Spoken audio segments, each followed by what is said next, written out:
In the beginning, God created the heaven and the earth. And the earth was without form and void, and darkness was upon the face of the deep. And the Spirit of God moved upon the face of the waters. And God said, "Let there be light." And there was light. And God saw the light, that it was good.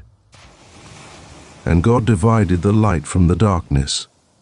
And God called the light day, and the darkness he called night. And the evening and the morning were the first day. And God said, "Let there be a firmament in the midst of the waters, and let it divide the waters from the waters." And God made the firmament, and divided the waters which were under the firmament from the waters which were above the firmament. And it was so. And God called the firmament heaven. And the evening and the morning were the second day. And God said, "Let the waters under the heaven be gathered together unto one place, and let the dry land appear." And it was so. And God called the dry land earth, and the gathering together of the waters he called seas. And God saw that it was good. And God said, "Let the earth bring forth grass, the herb yielding seed, and the fruit tree yielding fruit after his kind, whose seed is in itself upon the earth." And it was so. And the earth brought forth grass, and herb yielding seed after his kind, and the tree yielding fruit, whose seed was in itself after his kind. And God saw that it was good. And the evening and the morning were the third day. And God said, "Let there be lights in the firmament of the heaven to divide the day from the night. And let them be for signs and for seasons and for days and years. And let them be for lights in the firmament of the heaven to give light upon the earth." And it was so. And God made two great lights, the greater light to rule the day, and the lesser light to rule the night. He made the stars also. And God set them in the firmament of the heaven to give light upon the earth, and to rule over the day and over the night, and to divide the light from the darkness. And God saw that it was good. And the evening and the morning were the fourth day. And God said, "Let the waters bring forth abundantly the moving creature that hath life, and fowl that may fly above the earth in the open firmament of heaven." And God created great whales, and every living creature that moves, which the waters brought forth abundantly, after their kind, and every winged fowl after his kind. And God saw that it was good. And God blessed them, saying, "Be fruitful and multiply, and fill the waters in the seas, and let fowl multiply in the earth." And the evening and the morning were the fifth day. And God said, "Let the earth bring forth the living creature after his kind, cattle and creeping thing, and beast of the earth after his kind." And it was so. And God made the beast of the earth after his kind, and cattle after their kind, and everything that creeps upon the earth after his kind. And God saw that it was good. And God said, "Let us make man in our image, after our likeness, and let them have dominion over the fish of the sea, and over the fowl of the air, and over the cattle, and over all the earth, and over every creeping thing that creeps upon the earth." So God created man in his own image. In the image of God he created him. Male and female he created them. And God blessed them, And God said unto them, Be fruitful, and multiply, and replenish the earth, and subdue it, and have dominion over the fish of the sea, and over the fowl of the air, and over every living thing that moves upon the earth. And God said, Behold, I have given you every herb bearing seed, which is upon the face of all the earth, and every tree, in the which is the fruit of a tree yielding seed. To you it shall be for meat. And to every beast of the earth, and to every fowl of the air, and to everything that creeps upon the earth, wherein there is life, I have given every green herb for meat. And it was so. And God saw everything that he had made, and behold, it was very good. And the evening and the morning were the sixth day. Thus the heavens and the earth were finished, and all the host of them. And on the seventh day God ended his work which he had made. And he rested on the seventh day from all his work which he had made. And God blessed the seventh day, and sanctified it, because that in it he had rested from all his work which God created and made. These are the generations of the heavens and of the earth when they were created, in the day that the Lord God made the earth and the heavens, and every plant of the field before it was in the earth, and every herb of the field before it grew. For the Lord God had not caused it to rain upon the earth, and there was not a man to till the ground. But there went up a mist from the earth, and watered the whole face of the ground.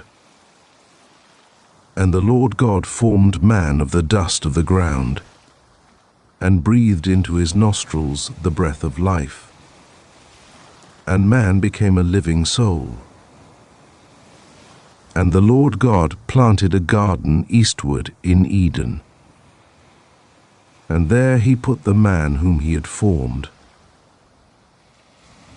And out of the ground made the Lord God to grow every tree that is pleasant to the sight, and good for food. The tree of life also in the midst of the garden, and the tree of knowledge of good and evil. And a river went out of Eden to water the garden, and from thence it was parted, and became into 4 heads. The name of the first is Pison. That is it which compasses the whole land of Havilah, where there is gold. And the gold of that land is good. There is bdellium, and the onyx stone. And the name of the second river is Gihon. The same is it that compasses the whole land of Ethiopia. And the name of the third river is Hiddekel. That is it which goes toward the east of Assyria. And the fourth river is Euphrates. And the Lord God took the man, and put him into the garden of Eden to dress it and to keep it.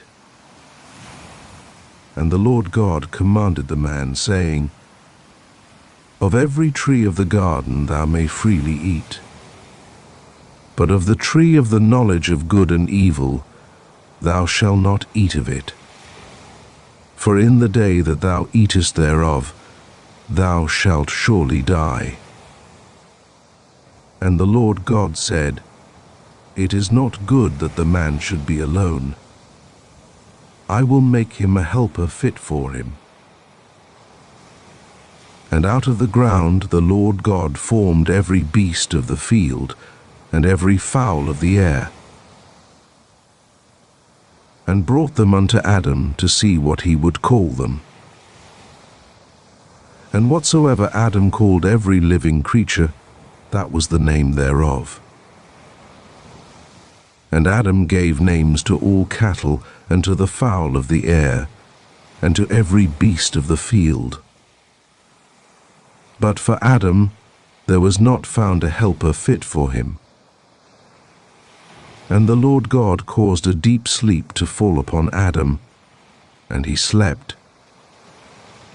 And he took one of his ribs and closed up the flesh. And the rib, which the Lord God had taken from man, he made into a woman, and brought her unto the man.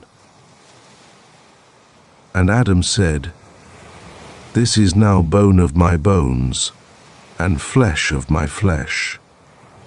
She shall be called woman, because she was taken out of man. Therefore shall a man leave his father and his mother, and shall cleave unto his wife, and they shall be one flesh. And they were both naked, the man and his wife, and were not ashamed. Now the serpent was more subtle than any animal of the field which the Lord God had made. He said to the woman, Has God really said, You shall not eat of any tree of the garden? The woman said to the serpent, We may eat fruit from the trees of the garden, but not the fruit of the tree which is in the middle of the garden. God has said, You shall not eat of it. You shall not touch it, lest you die. The serpent said to the woman, You won't really die, for God knows that in the day you eat it, your eyes will be opened, and you will be like God, knowing good and evil. When the woman saw that the tree was good for food, and that it was a delight to the eyes, and that the tree was to be desired to make one wise, she took some of its fruit and ate. Then she gave some to her husband with her, and he ate it too. Their eyes were opened, and they both knew that they were naked. They sewed fig leaves together and made coverings for themselves. They heard the Lord God's voice walking in the garden in the cool of the day. And the man and his wife hid themselves from the presence of the Lord God among the trees of the garden. The Lord God called to the man and said to him, Where are you? The man said, I heard your voice in the garden, and I was afraid, because I was naked, so I hid myself. God said, Who told you that you were naked? Have you eaten from the tree that I commanded you not to eat from? The man said, The woman whom you gave to be with me, she gave me fruit from the tree, and I ate it. The Lord God said to the woman, What have you done? The woman said, The serpent deceived me, and I ate. The Lord God said to the serpent, Because you have done this, you are cursed above all livestock, and above every animal of the field. You shall go on your belly, and you shall eat dust all the days of your life. I will put hostility between you and the woman, and between your offspring and her offspring. He will bruise your head, and you will bruise his heel. To the woman he said, I will greatly multiply your pain in childbirth. You will bear children in pain. Your desire will be for your husband, and he will rule over you. To Adam he said, Because you have listened to your wife's voice, and ate from the tree about which I commanded you, saying, You shall not eat of it, the ground is cursed for your sake. You will eat from it with much labor all the days of your life. It will yield thorns and thistles to you, and you will eat the herb of the field. You will eat bread by the sweat of your face until you return to the ground, for you were taken out of it. For you are dust, and you shall return to dust. The man called his wife Eve because she would be the mother of all the living. The Lord God made garments of animal skins for Adam and for his wife, and clothed them. The Lord God said, "Behold, the man has become like one of us, knowing good and evil. Now, lest he reach out his hand, and also take of the tree of life, and eat, and live forever." Therefore, the Lord God sent him out from the Garden of Eden to till the ground from which he was taken. So he drove out the man, and he placed cherubim at the east of the Garden of Eden, and a flaming sword which turned every way, to guard the way to the tree of life.